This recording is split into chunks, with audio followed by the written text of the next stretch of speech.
What's up, everyone? Zoe Nightingale here. My next guest is Usama Siddiquee. He is a hilarious comedian that I saw at a socially distanced outdoor comedy show at Cooper Park. It was about 20 degrees outside, and somehow he kept us all so warm with his comedy. So I thought it would be a good idea to invite him onto my show and find out just a little bit more about all of the things that went into making this extraordinarily strange human being. So without further ado, I present to you Usama Siddiquee versus Zoe Nightingale. Let's go.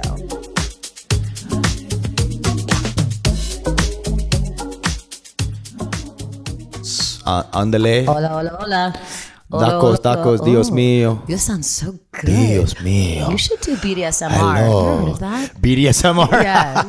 So I take your pants off. No, I didn't say it with that accent. But I think the Spanish accent is the only accent I would ever do it in. Why? I don't know. Why not? Trying to hide your identity? Okay, let's... And then I take your pantyhose. All right, we're just gonna go with this. Okay. Yeah. What is your name? My porn name or my actual Your actual name. Dick Slumdog is my porn name. And then I'm Usama Siddiquee. What's up? Usama Siddiquee. Hi. Hello. Hi. Thanks for having me. Okay, and so you do what exactly? Comedian. How do you know you're funny? It changes, yo. Sometimes I'm not funny. Some days I am. Sometimes I'm not. Some places I'm not. Some people I'm not. But enough people have said I'm funny that I can do this. And how old are you? 29. That means you were born in what year? 91. 91. You're the dog. And you grew up where? Canada. I was born in Canada, and I moved when I was 5 to Jersey. Then I went to Texas at 6th grade. Do your parents hate you? Yeah. Okay. Yeah.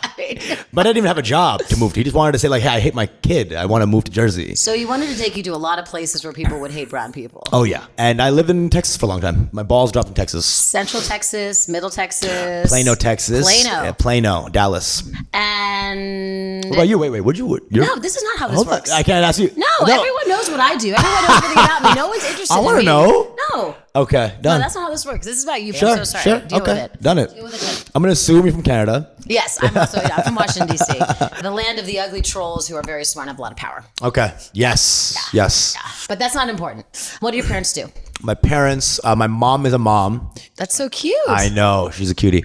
And my dad is a telecom engineer, used to be. And now he's a patent checker because he lost his job and then he got into mad debt.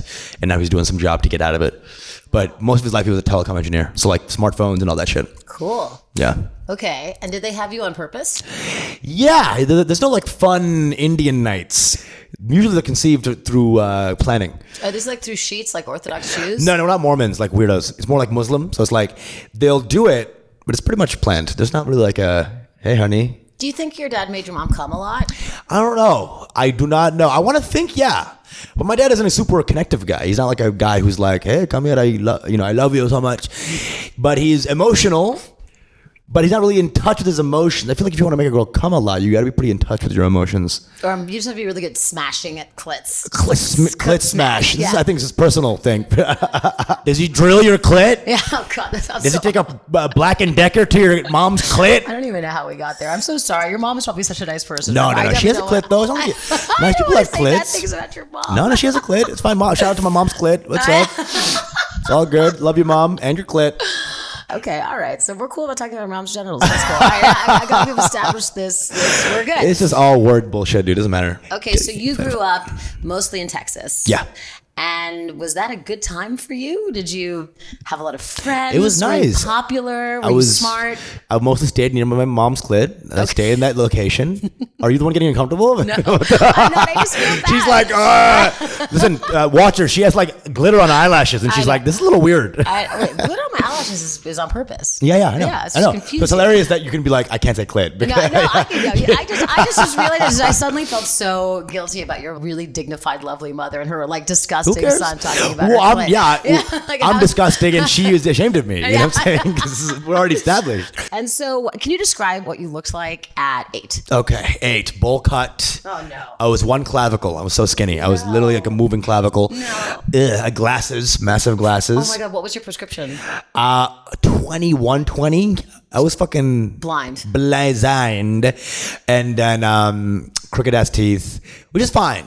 It's fine. It's all good. Really dark. I was darker than this, and I was like hunched. I was a hunched guy. I was scared of everything. Self-loathing was at an all-time high. Very terrified of the world. God. I know. I was that kid. Very, very terrified. But were you like mostly cute? I was a cute kid. Okay. Looking back though, but it wasn't like girls were up coming like, "Hey, you're cute." They were like, you remember MASH, that game? Yes, of course remember I MASH, that right? game. So girls would play that game, and then whenever they got me, they would cry. Oh my and God. They would tell me like, "I got you." You were the fourth choice. That was the bad choice. Dude, I was the bad choice always. This is terrible and news. so that's my life. So yeah, no. When I was 8, that was where I was at. So I was very, very scared of life and scared of people and scared of my own self. Oh God. Okay. All right. Was there any point that you found self-esteem? Yeah. When? On the way here, I was like, you know what? I rock. Hold up. Hold the phone. Okay, all right. No, it came when I started making people laugh. So like that was the first modicum of like self-worth that I was like, oh, I could be cool in a situation. I could have my own space in a situation. And then it's dangerous though, because once you find the thing that makes you feel cool, you get tied to that idea. And so if that works, so if you're funny one day, you feel great about yourself. If you're not funny that one day, you feel like a piece of shit. So when you tie your ego to one specific quality, it's very dangerous because the day is a maelstrom of how that part of you is doing. So until I started stand up, that was just it. It was just a storm. Every day was just like, please be funny, or else I suck. Do you remember your first jokes and your first ways of making people laugh? Yeah, the first time I made a group of people laugh was, remember Julius Caesar? Yeah. Remember him? Wait, Julius Caesar from history? Yeah. Not the pizza guy. No. Just checking. Same dude though. Like Same killed dude. by Brutus, ruler of the Roman Empire? Yes. I remember him, sure. There's one Shakespeare play, Julius Caesar, and Brutus' speech, Mark Antony's speech, whatever. Friends, Romans, countrymen, lend me ears, right? That one. I said it in a very affectatious British accent. I remember the whole class laughing when I was reading it out in English class. And I remember a whole class laughing. It was the first time a whole group of people ever accepted me. I was like, this is it. This is it. It was just a very goofy ass, racist. It's not at all, but it's like, it was very affectatious. And after I did that, I felt really good because I was like, a whole group of people like laughed at me for something I did volitionally. You're using so many big words. But like British. Maelstrom. It's like you went to school or something. Yeah. For stand-up Many comic, times. You sure do have a lot of large vocabulary. So we've discovered that there is a way in which you can feel comfortable in the world, and that is by making people laugh. Sure. And have you successfully found a way to find self-esteem other than that? Yeah, that took a while though. That was a little bit because it was basically finding stand-up. So when you find stand-up, it's like, okay, the best thing for you to do, if you're like a very creative person, is just do an art. Find some place to like put your ego in. Because that's like you can use your ego, I think, to create positivity, to channel it into something good. So if you just have it in your life, the ego ends up gnarling your own self and you start attacking and all to just like grasp at the straws of your own self-worth. But if you have an art you put it into, like comedy or painting or whatever, all of a sudden the ego could go in there and it's a constructive thing. So when I started stand-up, all my ego of funny went into creating funny jokes on stage.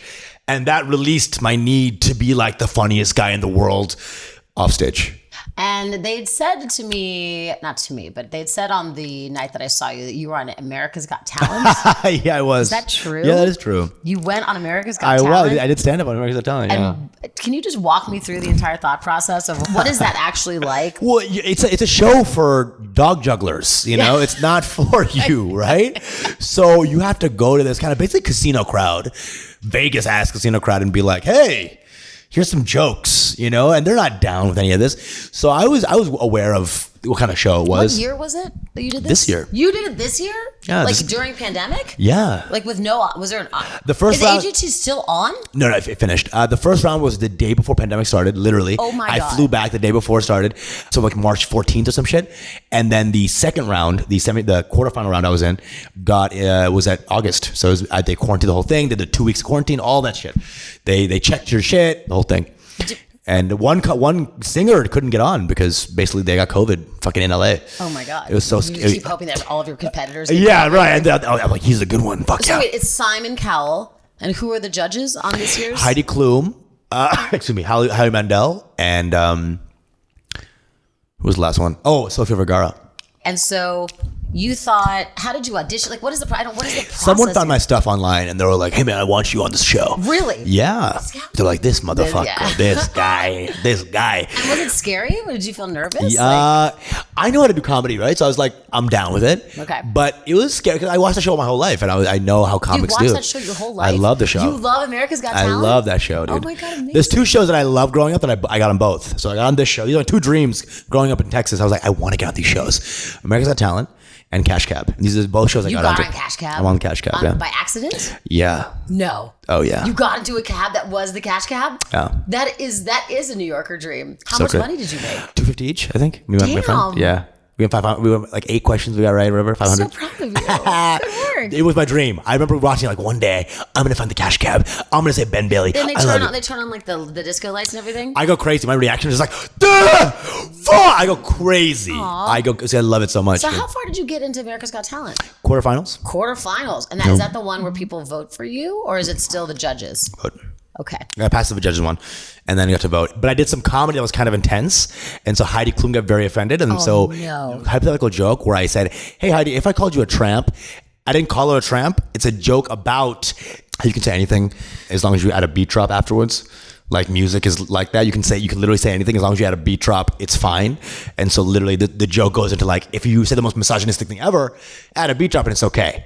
So it was like she got really offended, and there was a whole. I got like on every news channel, Fox News. You got on news channels? Mail the Yahoo. I know. It was a whole thing. You got on the Yahoo? I got on the Yahoo. Oh shit. I got on Ask Jeeves. As being a misogynist? It was a whole thing. Like AGT comedian calls Heidi Klum a tramp, and it's like not true. I didn't call her a tramp. I said if I called you a tramp. It's hypothetical. People went crazy. Press junkies were coming at me like, hey, what do you say to this? So there's a whole controversy that ended up helping me out in the end because publicity, whatever. But it was scary in the moment. Yeah, definitely. You got canceled. You have to get started to get canceled. Oh yeah, fair. You know, okay. First round, the first one was like standing ovation. The second round was basically this kind of crazy situation. But then a lot of people came out to vote for your boy, like, oh, we fuck with you because we know the jokes are good or whatever. But yeah, it was scary for a day or two.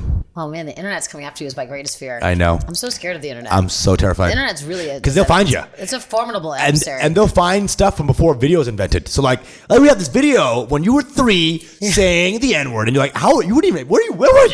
It's crazy how smart these people are. So it helped you being on America's Got Talent? Yeah. Did you make friends? Of course. With who? Or who would you make friends with? Like a dog who could juggle with both his noses? This dog speaks Arabic. It's like, we're amazing. This one dancer kid who was amazing. This other comic, some guitarist that was pretty chill. Yeah, there's just cool people. Wow. Yeah. Okay. There's a pig that was pretty chill. Like literally pig? There's like a dude who had like a pig. They made the pig do tricks. So you thought comedy would fit in well to this kind of entertainment? It worked for a round, and got me past 2 rounds. But the pandemic one didn't have any crowd in it; had no audience. Right. So without an audience, it's kind of hard to do comedy. So that pandemic relief kind of fucked your boy a little bit. Oh man. Yeah. Oh shit. Oh shit and oh shucks. You did the wrong AGT. yeah, exactly. But also kind of cool. It was a great experience. It was awesome. Okay. So now you are a household name. Household name? Yes. And in India, I'm a household name as well. And were your parents super proud that you were on AGT? Was that like the first moment they were like, oh, he's doing it? Yeah. Okay. My mom was tuned in, the whole deal. It was good. My dad kept checking the YouTube view ticker, seeing how many views I got. He would update me like, oh, today you have 2 million views. Oh, you have 2 million views? I have, I think, 2.3 million views. Or Congratulations. It's Do cool. you get to make money off of that? Oh, no, it's their AGT. money. Right. There's no money coming in at you. Exactly. Right. Bullshit. Okay. Bullshit. I know. So what's the future for you like, you think? And like let's just go back to like pandemic life. What has pandemic life been like for a comedian? What do you do besides calculus tutoring? That's all I do my whole life. Comedy, calculus. No, but like how bad has it been? Like have you been depressed? FaceTime students. I FaceTime, so the money kept coming in. But I got depressed for sure. I lost my sense of self. I was, I'm a mover. I like moving. I like going from place to place in pursuit of my goals. And so when that's gone, you fucking atrophy a little bit. I was definitely April, rough month. What did you do most of April? Sad. Just jerk off with your own tears? Yeah. But yeah, it was rough. April's rough. April? That was the big month. I was like, I feel so terrible. So what? There's like massive depression, can't get out of bed? That kind of shit. No sense of purpose. Lost lust for life. because everything came to a halt, and so you just stop seeing the end of the tunnel. Do you stop jerking off when that happens? No, I double it. Double down. Come on. I don't know. I find I can't jerk off if I don't feel good. Oh yeah, I jerk off to feel good. The jerk off is like a equalizer. Oh, maybe I should rethink my position on that. Yeah, maybe it's a position thing. You gotta rethink your actual position on that. No, I feel pretty good about masturbating. I just don't whenever I all pandemic I was I was unable. I really. Oh yeah, it's the really? least I've ever jerked off. I think. Woo! Yeah. There are vats of cum. Vats. It's a bucket's big brother. The vat. Vats of in what context? That's what. Just jerking off. Of all over the country or within your specific room? Yes, it's a Boise, Idaho vat, unmarked. Gross. Okay.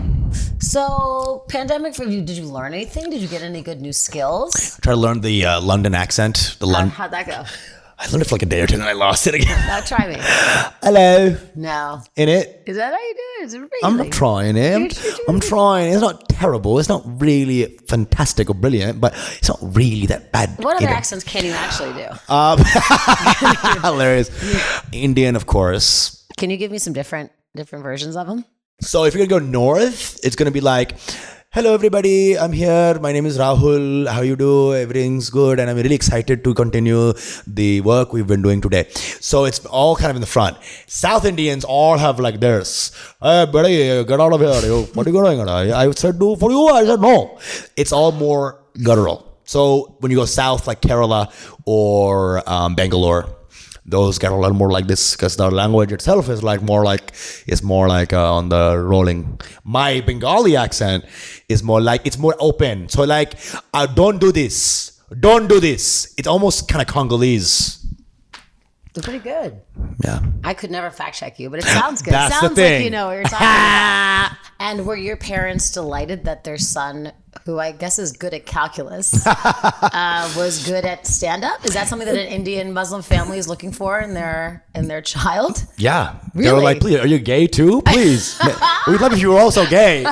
No, they hated it. They were so, and so I'm half Bengali, half Indian. So I'm from Bangladesh and from India and all Muslim. And my parents are pretty traditional. I was going to go to med school. I was like a week from going to med school. I got into med school, was going to go. And then I was like, fuck it, let's just go to New York to do comedy. Then I told them, I revealed that idea to them the week before I was supposed to go to med school. So they had that in their brains. They're like, oh yeah, he's gonna go to med school, so good, yay. They called the whole family. They called every hospital like he's coming. He's coming. And then the week before I was supposed to go, I was just like, yeah, I gotta sit down. And I was like, I'm not doing this. And the level of every pot and pan my mom had was careened towards my face. It was a very... Your mother threw stuff at you? Oh, I yeah. highly doubt it. Yes. She threw copper pots at you? Not copper. This isn't Victorian England. Did she throw copper? I don't know. How many chamber pots did she throw at you? It wasn't like a crazy apocalyptic thing, but a lot of screaming, a lot of tears. My dad had the single dad tear. Oh, I've only ever made my father cry a lot. Oh, yeah. I don't know. I've never seen just the one tear. But you did it anyway. I did it anyway. So you're a terrible son. So bad. I'm so sorry. I know. They deserved better. Yeah, they do have better. There's more of them. There's two brothers. Oh, thank God. And are they a success? One little brother is. My older brother got married, so he's a success. Oh, congratulations. Does he have children and things? Not yet. Still back to failure. But I don't think his wife wants it. Oh, God. Yeah, it's weird. So you're back in. I'm back in. Oh, so you still have a shot. Boom. You could still get some dumb bitch pregnant. I know. And have some child that you hates gotta you marry, and though. disappoints. Yes. Oh, what? You can't have an out of wedlock kid. Oh, no. So if you're brown, it's got to be through marriage. Oh, no. You can't have a bastard child. You have to marry somebody? I know. Are you going to want to do that? No. Have you met other people? They're terrible. I know. Have you seen what they're like when they're married? They're so unhappy. I never understood the allure of it. I know so few married people that are happy. And the ones who are happy are usually pretty boring people. They're not interesting. No, they can be interesting. They just are really good at accepting okay, sure. like boredom.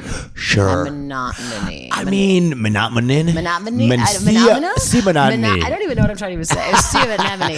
Monotony. Okay, so you're like, okay. No. They still love you. They do. Okay, they're like, you get to go to family dinner. Yes. Oh, I'm so happy for you. But it came around. So it wasn't there for a while. And for the first year or two in New York, it wasn't like a good, super connected vibe. But then it got that way. What's a super connected vibe? So if I'm like, hey, Mom, what's up? And she's like, what's up, son? Love ya. None of that going on for a little bit. Because there's still a little, why'd you leave this perfect profession kind of thing. Where are we going to go to school? Texas A&M. That's a good school. You know? You fucked up. You had such a secure path to money. I was very, very secure. I was ready to go. What kind of doctor would you have been? Pediatrician. Oh my God. I know. I'm the panties that would have dropped. Yes, for all those kids. I walked right into that. And now I know why you could never have been, never been a doctor. Yeah, right. But imagine the women that would have fucked you if you'd been a pediatrician. You really messed up. Sure. Do women fuck you now as a comedian? Sure. They do? Sure. Are they sober? But as they fuck me, they're like, I wish you were pediatric. They don't even know anything about it. They're Wish like, you had a future. if only you had a future. Yeah. It's cute now, but I think when I'm like 35 and I'm just like, hey, I'm a comedian. Blah, blah, blah. What's wrong with 35? Was that 35 is a great was age. That direct Not shot? even. Wow. Okay. Whoa. That's not in my hyperbole of how old a person can be. I'm just saying it's a number. Well, I'm lucky not to be dead in a ditch somewhere. So I'm Hundo. really, every day Likewise. that I'm not dead, I'm so pleased. Really. So women do have sex with you. Sure. And they do it on purpose? Yeah. And they super are, consent. and there's Ultra no consent going on. roofies and no drinks. Zero. You can prove that with like scientific laboratory results. Next question. Okay. Of course. Cool. No roofies at all. Do you think they enjoy it? Roofies? No. The sex with you. I don't know. What do you mean? I have a 105 cum rate for myself. What does it even mean? It means I come a lot. You mean you know that you're good in bed because you come every time? Am I right? I don't think I'm always on my game. I think sometimes I have better sex than others. No one is always on their game. Sex is weird and hard and confusing. People are weird and hard and confusing. And pheromones and chemistry. Sure. I think sometimes I really fuck up and sometimes I don't fuck up as much. What's the worst sex you've ever had? This one time, this one girl after a show behind like the bar just like did like a weird, like a hard hand job. She had like COVID gloves on and she had actual COVID gloves? Pre-COVID. She's just a psychopath? It was just a weird glove wearer. She's like hiding her fingerprints? Who knows? She's like Hannibal Lecter. Has leprosy. Who the fuck knows, right? She's missing a and fingers. she starts giving a hand job with the glove. I think that was probably the worst sexual experience. And it was dry? Yeah, there was no glove lube. And you're circumcised? I'm circumcised, yeah. Oh, that's a problem. Because if you had some foreskin, sometimes it could be like a water snake and you can play with it. Then it's all good. You can play. You can play within the confines, right? Yeah. But no. Did you come? I came. Wow. I'm never not going to come. Really? I come a lot. With a dry, weird, non-COVID glove on and with a creepy psychopath? She was cute, so I just focused on her face, and I was just like, don't think about the hand job, just think about her face. It's amazing. Male anatomy is so incredible that you could focus on a face and not have to focus on the anatomy. Like, it wouldn't... If somebody was just like mawing at my pussy, and I would just have to look at their face. You got some vocab too. Mawing. That's a word. I love it. Yeah. I love it. Okay, so you claim you're good in bed, and you claim I claim I can be good in bed. I can be also horrible. I run the gamut. You've got a spectrum. Yeah. Okay. So you said you make girls come all the time, not consensually. What? I never. I didn't say that. I never said non-consensually. I just made sure they weren't on roofies. No it's roofies. A thing. I was accused once of being the roofie queen of South Carolina. Okay. That's a different story. Being roofied or by the giving police. roofie? Okay. No. The South Carolina Police Department in college accused me of running a GHB ring. And is it which correct? was not true. That's a longer story. It was just angel dust. Yeah, all right? no, Jesus. I wouldn't know how to make it. That's PCP. That's really hard to make. That's real bathtub magic. Let's go backwards. Sure. What did you want to be when you were a little kid? I wanted to be a doctor. My parents put it in me. I thought I was a very smart kid. I was like, I can do this. And then I grew myself and I grew my body and my mind. And I was like, no. But for a long time, I was like, yeah, I'll do it. I scribed for hospitals. I went in. I worked at this like breast augmentation place. Excuse me? Yeah. So girls would come in and they would like, get their breasts augmented. And I would like type in the date of birth and like what size they wanted and shit. And what size did they want? Oh, double D's. Every time. Every time. No one's like for a B+. You don't want a double B. Yeah. Right. Double D's constant. And is it from very flat-chested women or like they're floppy bloodhound eared? Yes, some are like Pillsbury Doughgirls. Oh, yes. Backwards. You and I are just going to go all over the place. I can't keep us on one track at all. Okay, it's like pervert versus pervert. Like, let's go. Okay, how hard was it? And this is almost for like other people trying to live a life less on the well-traveled path, that are going against the grain, going against their families, going against like a easier prescribed route that has money and hopefully a feeling of success and stability in it. This is a very difficult time, right? We're living in the weirdest, most confusing, concerning time of all. Sure. I mean, which is actually hard to say because there's a lot of really fucked up times in our past, but for at least in our like vanity, I'm sure the person who almost got his like head sliced up by Genghis Khan would be like, yeah, I think it's a little rougher on my end. I mean, but you want to go back to Genghis Khan? I love Genghis Khan. Showing off that you've read stuff before. I know Genghis Khan, guys. Isn't he responsible for 45% of the DNA of like My half of mom the world? looks Asian. I'll say that. You know what I'm saying? Let's talk about that for a second. Got that blood.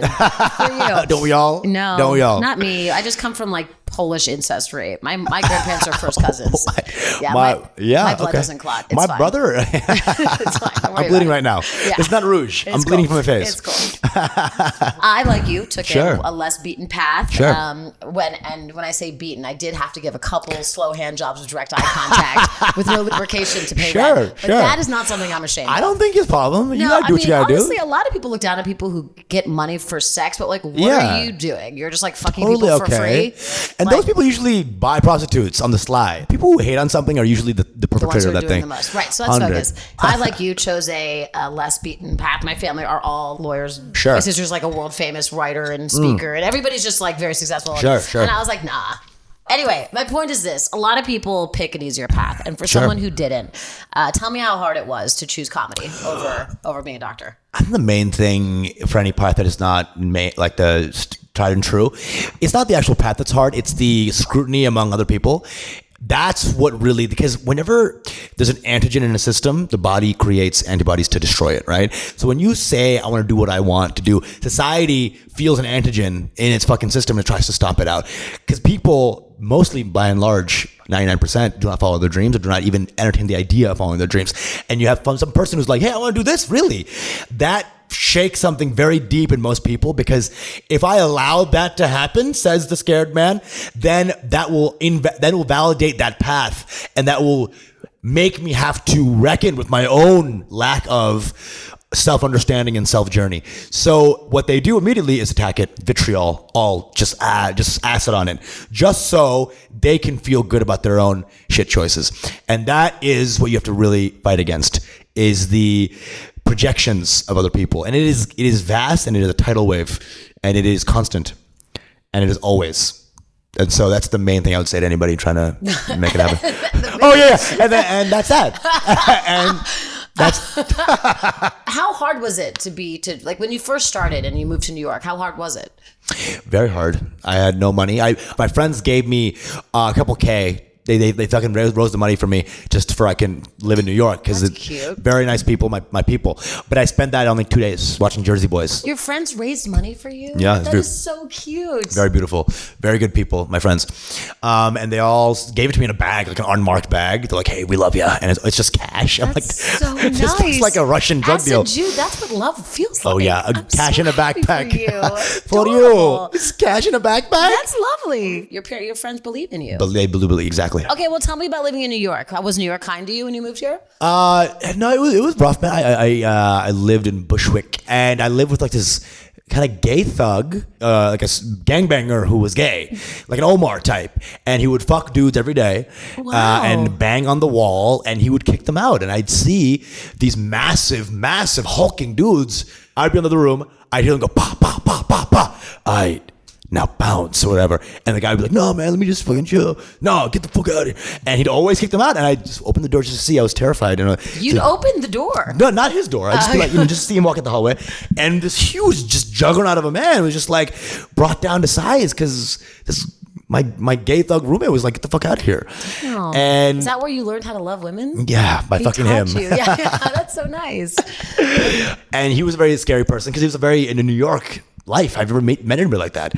Such a gruff guy. Was he like selling drugs? Selling drugs. He was fucking gay dudes. He was Did he have guns? He had some guns. I didn't hear him, but I didn't see him, but I could kind of hear the clicking. This was your first roommate? First roommate. How do you even find when you go on Craigslist? You're like, Uh-huh. how can I find the worst possible roommate for me? Yeah. Okay. I typed in serial killer roommates. And Yeah. they're like, boy, do we have time for you. And it was $500 a month. So $500 a month, pretty good deal. Then he kicked me out one day. He just was like, yeah, nah, man, you ain't living here no more. And I was like, fuck. And so I asked my friend, I was like, does anybody have a place to live? So my friend was like, yeah, I live in this crack den in Canarsie. Oh my God. And so I left to Canarsie. It was no rent. Did he say crack den? He said this house. Oh. I didn't know at Crack the time home. that it was a crack residence. It's crack adjacent. Crack adjacent. Okay. And it was also adjacent to two cracks. So it's just two crack adjacent. So I walk in and the bottom floor of this house is just like fucking cracked out, random, probably corpses. Please and shit. describe to me what cracked out looks like. It is rubble everywhere, random lawnmower, jackets everywhere. This is the scene. Are there like needles? Is there like cigarette butts? Like There's cigarette butts. empty beer cans? A couple of needles. And again, so people have shot up there. It wasn't like a place to Was shoot there like up. a passed out kind of hot girl that maybe was a model before? Don't in the they corner? all? Don't they all? Yeah. Oh, God. I feel so sad for her. Every drug dealer's house has that one dead hot girl on the couch, right? Are they dead? I always kind of thought they were sleeping. That's how dead they are, yeah. Dead inside, at least. But yeah. So I walked into this place. There's no water supply. There's no water supply. Yeah. There's a Planet Fitness kind of 10 minutes away. There's no water supply. There's no water supply. It was a foreclosed house, and so there was no water. It's a foreclosed. You did not mention that. I'm squatting, yeah, basically. Oh, okay.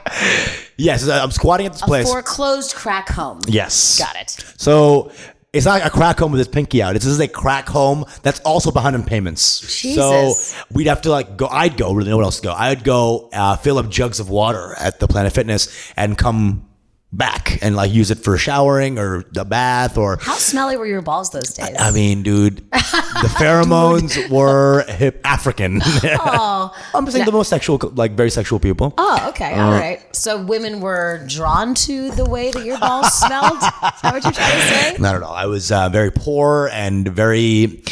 Well, I did bring some girls home, but You brought girls home to the foreclosed crack den with no running water. Wait, that means there's no bathroom. there was a bathroom. It was a porta potty, so it was like you have to. Porta potty in the house? Yes. In the house? Yes. Like a job, like from a construction No, site? not like the blue one. Just like you can buy like a portable porta potty. Portable porta potty. Portable potty. Yeah, porta potty. Portable potty. Yeah. What does it look like? I've seen the world here. What does it look like? Zoe. No, tell me. Oh, it's like a. Is it having an enclosement? Yeah, and it's enclosed. It's like a little cap that you can open the cap, and it's like basically it's like a box basically. What? And we have to like every couple of days we have to pick it up and like drain the piss outside. What? Yeah, it's real. Was there poo in there also? There's not supposed to be poo. But where else would they poo? Planet Fitness. Yeah. What if it's the middle of the night? Planet Fitness is 24 hours. So what? You think people are gonna actually put on clothes and go poo in a? I did. One time there was a blizzard and I didn't do it. And that time was, I can't say. These are what dreams are made of. Your mom is proud. My mom has no idea. She doesn't If know she about the knew, portable she'd be terrified. And so where would you drain the urine? So there was basically like a little like a sewage area outside. We'd like carry it. Sewage area? What are you talking about? What is that? Like the ocean? What is it? It's just a girl's mouth if she's down. Yeah, right. No, it was like the little gutters, whatever. We poured it in the gutter. That is not a sewage area. Gutters are not sewage areas. See, this was a long time ago. These are terrible people. I know. The gutters. It's like where the water runoff. The water drains into that area. We'd pour the piss in there. Yes. Did it smell bad? Yeah. Yeah. It was sterile. Sterile. Okay. Are you okay? I respect you. This is my life. I respect you chasing your dreams. Yeah, so I much. was never even sad. I'm doing it. I was never even. I felt like it was hardship. I was just like, well, anyone who's following their dreams has to throw out their piss into sewage Do you ever dumps. use this in your comedy? I have some stuff about it. Yeah. Do people respect you after they see you do stand up? Girls who want to fuck ask twice. Like, do you really do that? And I always be like, yeah. And they're like, okay, bye.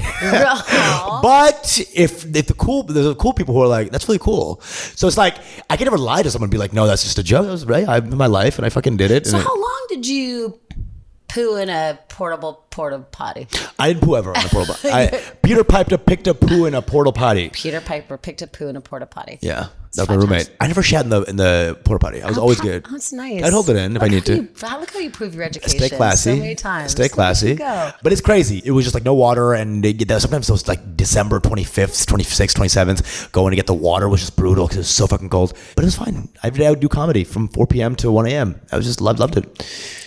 So you just go to different sets all over the city? Yeah, of course. I always wonder this, because I've seen a lot of comedy. And I've Sure, been friends with sure. a lot of comedians. I go to the comedy show all the time. You're very funny. I can just tell. You just have a. It has nothing to do with No. People who are very funny enjoyed comedy shows. internal. That's internal. That's What do you an mean? internal fire that burns bright into my soul, sir. It has nothing to do with anything other than my internal being. People who are funny enjoy comedy. I think it's pretty one-to-one. Who doesn't enjoy comedy, though? There are people. I always wonder, there's always so many comedians, and there's a lot that are terrible, and there's a lot that are great. Sure. And it's such a fucking grind, and it's such a fucking hustle. And how do you get started at being a comedian? There is a weird thing where like don't think it's ever possible to get started. Comedy seemingly has like the ultimate barriers to entry. And then you realize that actually there's zero. I mean, before you do comedy, you're like freaking out. You're like, how do I even start this? So I confided to my friend. I was like, I really would love to do comedy one day. This is in junior year of college. And he's like, bro, I already do comedy. I'm like, where? He's like, yeah, I go down to Dallas, place called Hyenas Comedy Club, and I do open mics. I'm like, bro, please let me go. Please let me know. And so I finally went. And I always wonder, like, what if I didn't confide that weird secret to my friend? Because it was embarrassing to me to want to be a comedian, because I was a funny guy with my friends, but I wasn't like the school's funny person. So it was very like a scary thing to be like, hey, by the way, I want to be a comedian.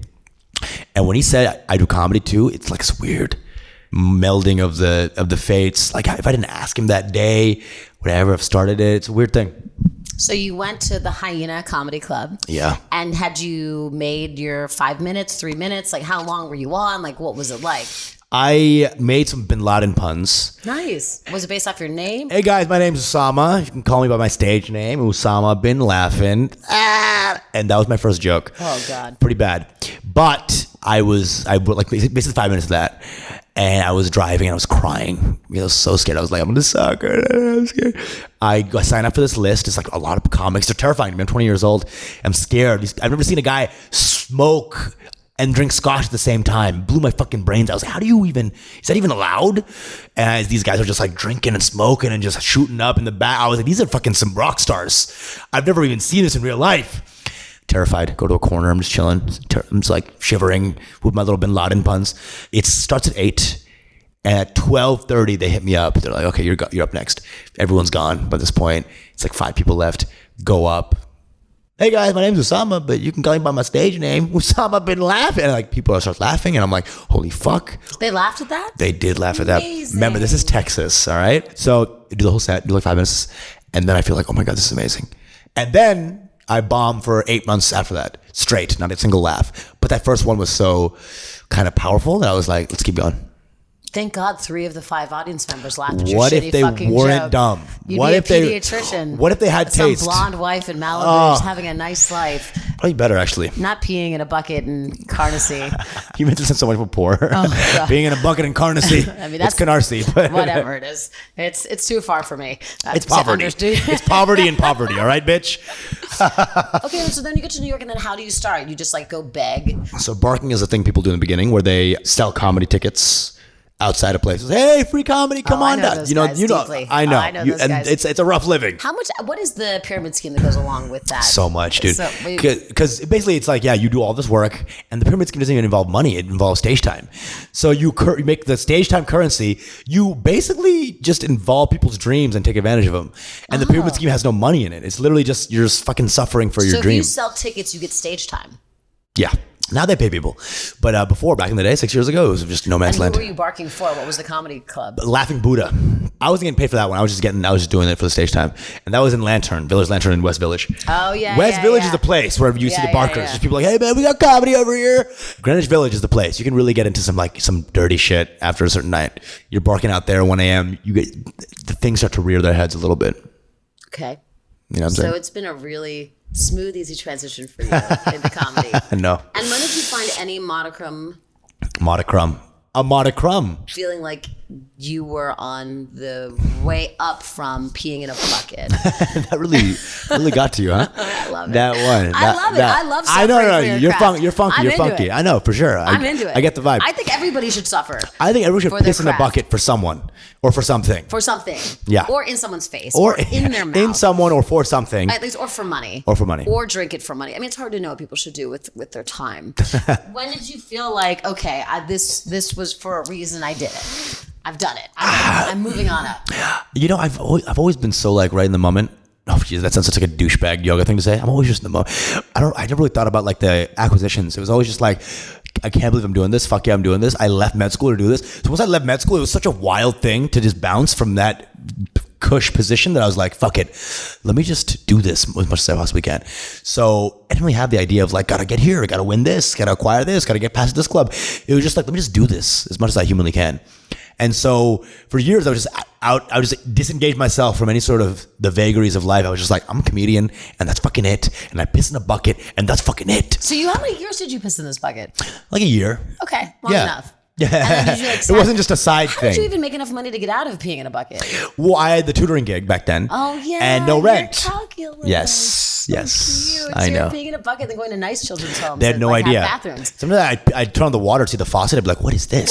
This is witchcraft. Oh, Burn her!" Running water. Running water. Oh. And like, "Are you crying in there?" "No, I'll be right out." Yeah. So I just tutor all on Upper East Side, Upper West Side. A lot of rich people there, and I would have no rent in this foreclosed house because it was outside the grid. So I just, with no rent, you're saving what $1,000 a month. So I just kept saving. So you save money, And Right. all right. So you come to New York. You've spent years now perfecting your craft. So I was like 23 when I came here. And by the time you're 23, did you think you were any good at this? No, no, I was determined. Okay. I had a belief in myself. It was very like just one track. If I had let myself feel it, the idea of like how bad I am or if I'm bad or whatever, I'd probably just like break down. Well, I saw you. Yeah. You were great. Oh, thank you. Oh, then that was good. Yeah. I've done all the inner work now, but I'm saying 23. Right. That moment, I was not in a place to ever self-reflect about if I could do this or not. It was very much just go and don't think about it. Because if you look down from the ladder, you're going to fucking, oh, fuck, what's going on? So it was very singularly focused. Get up, make money, comedy. Get up, make money, comedy. I didn't think about life, death, time, anything like that. It was all very much just like lock in, do this thing. And so that was a blessing in a lot of ways. That allowed me to live in squalor. Would you consider yourself to be a successful comedian now? That's a weird question. I don't know. What is a successful comedian? Yeah, I don't know. I think I'm a funny comedian. I think I'm on the way to becoming a great comedian. I think I have success. I've had success in comedy. Am I a successful comedian? I don't think so, not yet. Okay. But I'm still moving in that direction. You do like a Netflix special or something? You're right. I don't know if it's acquisitional. I think it's more like I can go toe to toe with my greats or people that I love. And who are your greats? Bill Burr, Maria Bamford, Jessica Kirsten, just Sebastian Maniscalco pre-2008, Sean Patton, Eddie Murphy. These are my guys and girls. Okay. Do you have any words of advice for anybody who's struggling in the ways that you were struggling? You don't have to struggle like this if you don't need to. You can have a stable life and go for it hard. I was just a very crazy, clinical-minded person who didn't really think about other things. I was kind of idiot savanty. So you don't have to live through this to do your passion. So don't think you can. You don't have to pee in a bucket to be successful. Yeah. And what about people who are struggling during a pandemic, especially comedians or people who are chasing like creative dreams? You have any advice for them about how to make it through the depressing times? Create things that you want to create. Pandemic has destroyed all our hierarchies of entertainment. There's no real watchdogs anymore. So do what you want. Stop betting on the institution. Bet on yourself. It's pretty good. Yeah. He's got to go run to do stand-up. I gotta He's go. still got a job. I'm When out are here. you doing stand-up? I know. I got two things. I got a little quick gig up in Upper East Side. I got a tutor as well. So I got to do two things real quick. Oh my God, you're doing so good. I know. I'm so proud of you. Living Thank life. you so much. Where can people Thanks for having find me. you? Usama Stands Up, USAMA Stands Up at IG, and also Your Mango Bay, which is a podcast with my boy, and we have a really cool podcast. So follow those two things on Your Mango Bay. Your Mango Bay. Usama Stands Up. Thank you so much. Thank you for having me. coming.